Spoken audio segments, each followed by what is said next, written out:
Are you ready to take your business to the next level and make the money you want so that you can create the impact you desire? Then you're in the right place. It's possible to run a successful business built around your life. Get ready for a little bit of tough love and a whole lot of strategy to grow your business without sacrificing your sanity. If you're ready to get out of your own way and step into the role of CEO, then let's go. I'm Amy Traw, and this is the Motivated CEO Podcast. Social media engagement is one of those topics that so many of us just get frustrated. We're posting all of these things, and then they just end up flopping. Nobody's liking, nobody's commenting, nobody's sharing. And it's this hamster wheel of frustration as a business owner. But our guest today, Elizabeth Henson, owner and CEO of Elizabeth Henson Incorporated, is here to help us increase that engagement, double our engagement in a way that feels easy and fun. Elizabeth helps creative leaders build, scale, and monetize powerful communities around their brand so that marketing is easy. So engagement is a huge piece of this. And Elizabeth, I am so excited to dive into this topic with you today. So with that being said, engagement, what are we doing wrong as entrepreneurs that we're putting all of this time, all of this energy into these posts and nobody's engaging? Where's the problem? Yes. Well, Amy, thank you so much for having me. I'm really excited to chat about this because most importantly, it's like, what are we making that mean, right? Like, why are Yeah. we so attached to this word engagement? And what does that even give us, right? Because we all know there are people out there with very small social media accounts making millions that are probably not getting any kind of engagement and they don't care about it, right? And then there's people with thousands and thousands and thousands of followers that aren't necessarily rich or happy. So why are we putting so much meaning on engagement? Is always the place that I like to start because engagement doesn't equal sales and it doesn't equal happiness. Thank you. Oh my gosh. Like, if you're listening to this, like, how good does that feel? Like, as humans, we're meaning making machines, right? We like to assign meanings to everything. And we're so attached to some of these metrics that we see, oh, engagement's down. And Yes. then, we get in our heads and it really does screw us up a little bit. But Yes. I love how you said that. There's small audiences out there, business owners with small audience that have multi-million dollar businesses. We're putting all of the emphasis on this one metric and tying it to our worth. But the reality is, no, that's just a piece of the puzzle. Yeah, yeah. And so when I work with people on engagement, it's from a really community driven standpoint. So Facebook groups, Mighty Network, Circle, whatever your platform is, this works on Instagram too. But really, it's all about asking questions rather than giving content. And I know that's like when the world is zigging, we're gonna zag because everyone's like content, content, content.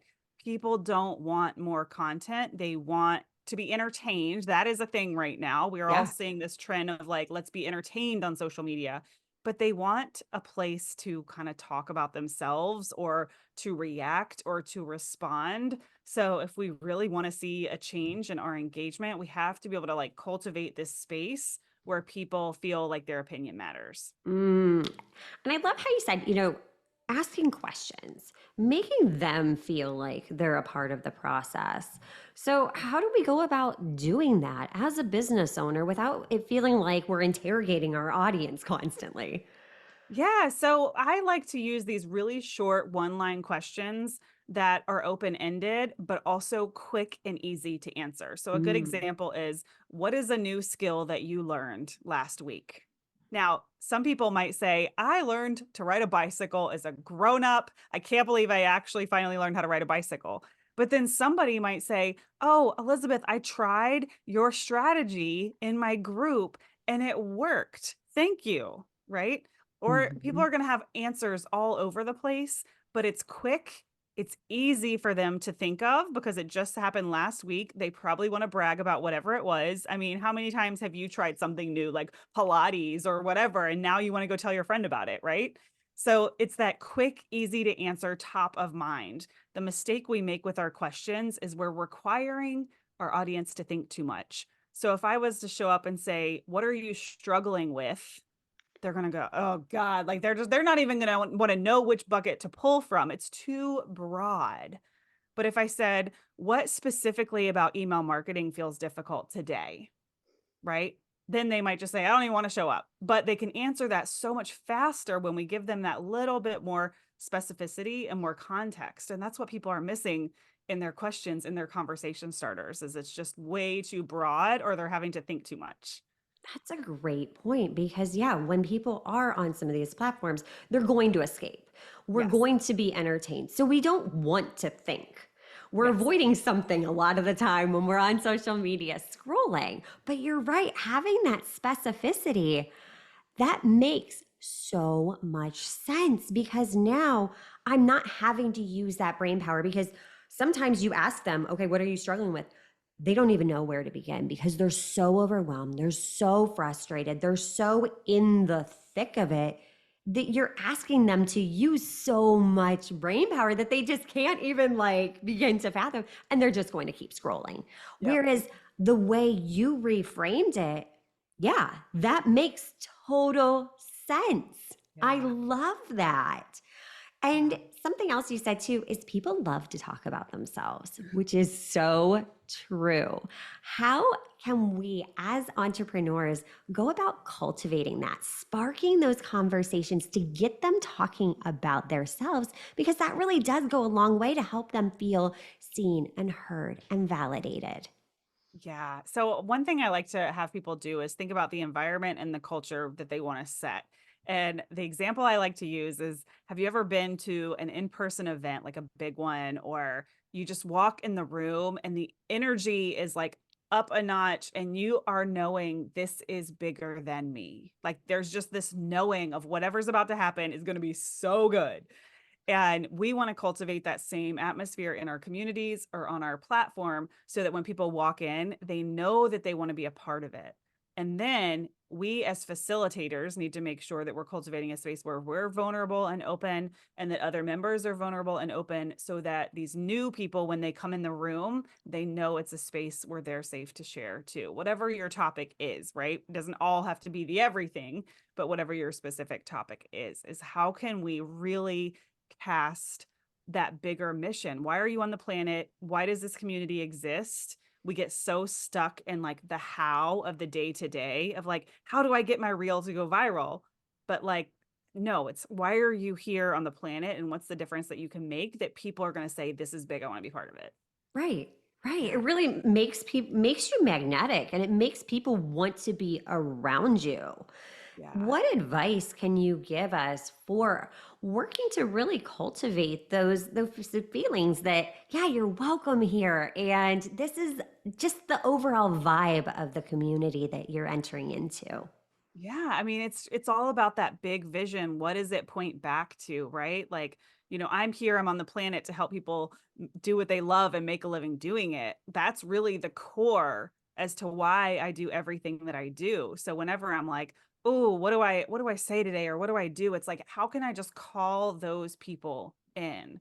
What can I do or say that's going to serve them or drive them to feel safe or included? This is why quotes are some of the most powerful, most engaging things that we can put on Instagram specifically, is like people just love seeing quotes that they quickly identify with, that they quickly feel like this is where I belong. This person agrees with me. I feel safe. I feel seen, all those things. Yeah, and I love how you said, it's all about them. It's about serving them. It's about being in service to others.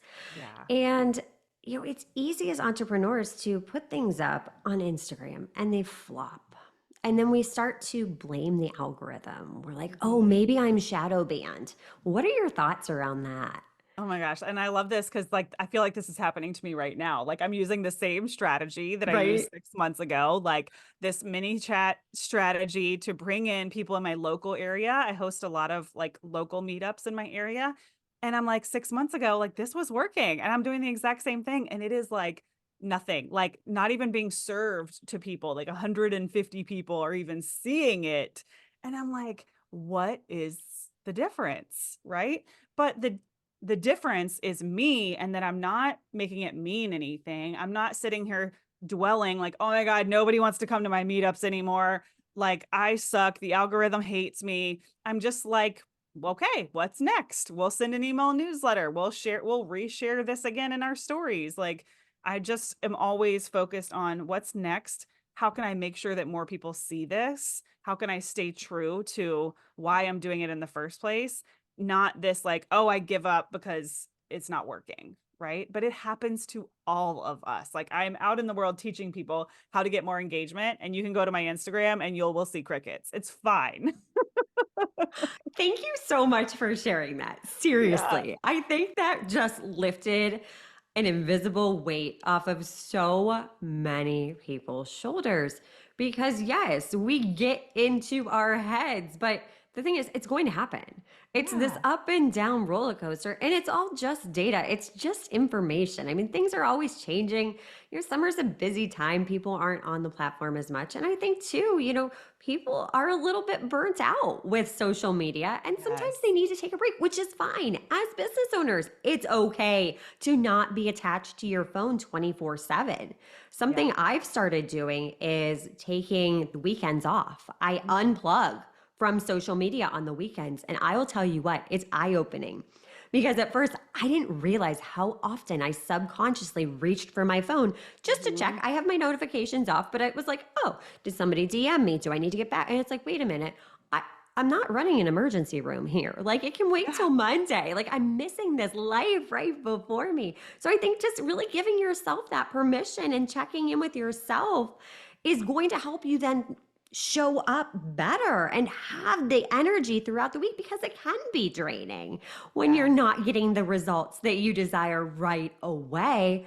And in the world we're living in, we're so used to instant results. You place an order on Amazon, it's delivered within a day or two. So, social media, it's the same thing. We're expecting these instantaneous results. We're comparing our smaller accounts with these accounts that have, hundreds of thousands, if not millions of followers. So I think that's such an important point that you're making, that like we need to get out of our heads. These are just, it's just information.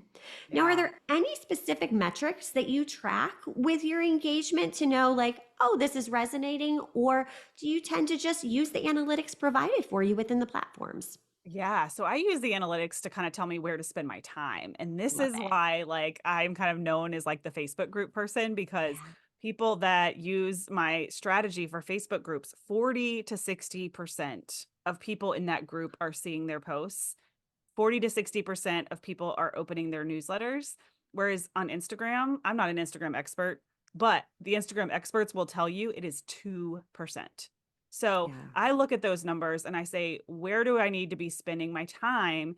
And how do I want people's journey with me to go? So Instagram, that 2%, I'm like, that is first base. That might be how somebody finds me, Yeah. and I have a larger platform over there because I've been using it for over a decade now, right? Like, people are, I think Instagram's gonna die out eventually, I guess. I don't know.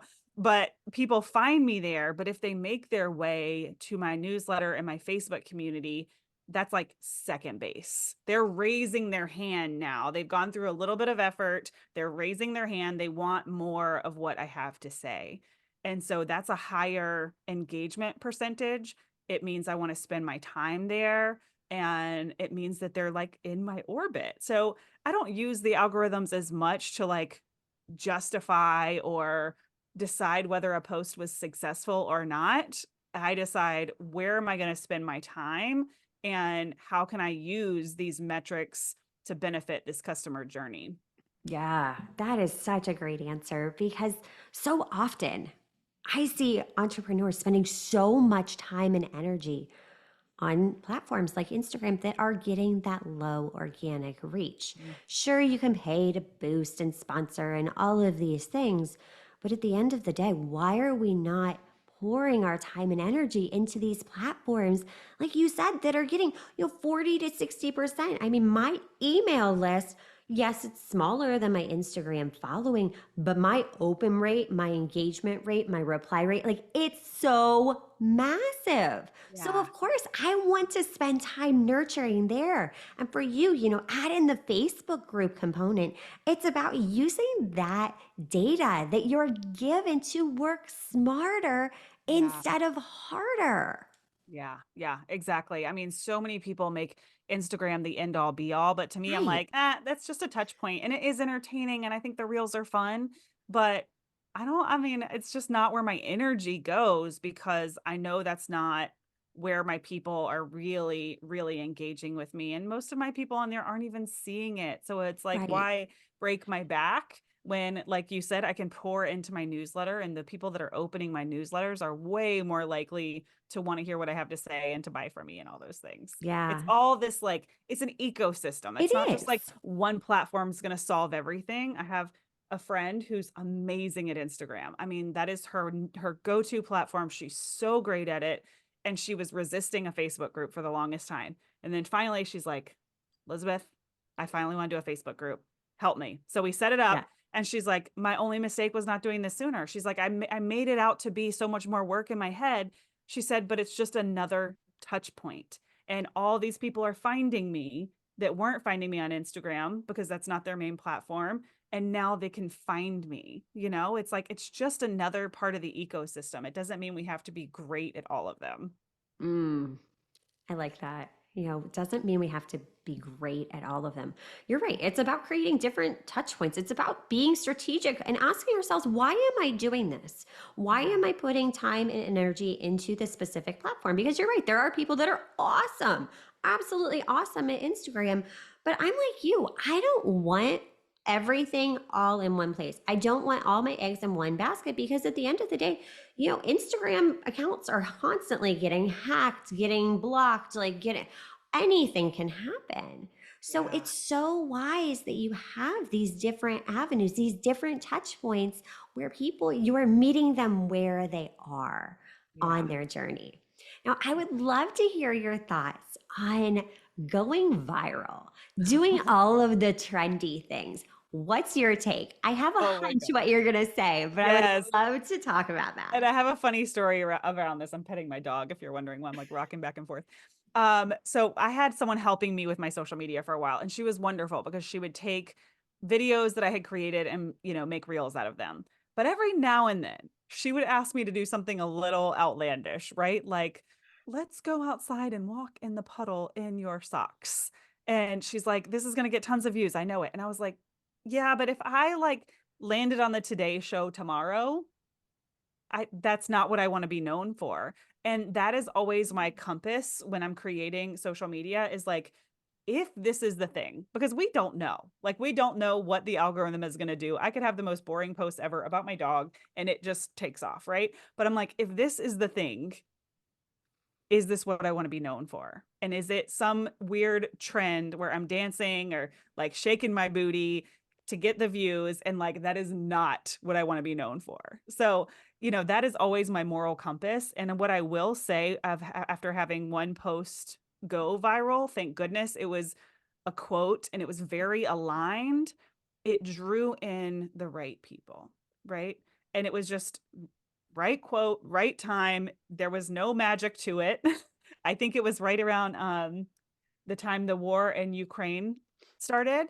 And it was just a post about leadership and how leaders bring people together and don't create more separation. That was it. And it was to music. It was just a simple reel. My person created it. I didn't even do it. And it just went super, super viral. But I noticed the people it was bringing in were female entrepreneurs who are passionate about their work. So that's like where viral goes to your benefit of like, is it going to call the right people in, or are you just chasing like the metrics and the vanity? Yeah, such Yeah. great advice because, yeah, I don't want to be on Instagram shaking my booty. I'm just not that person.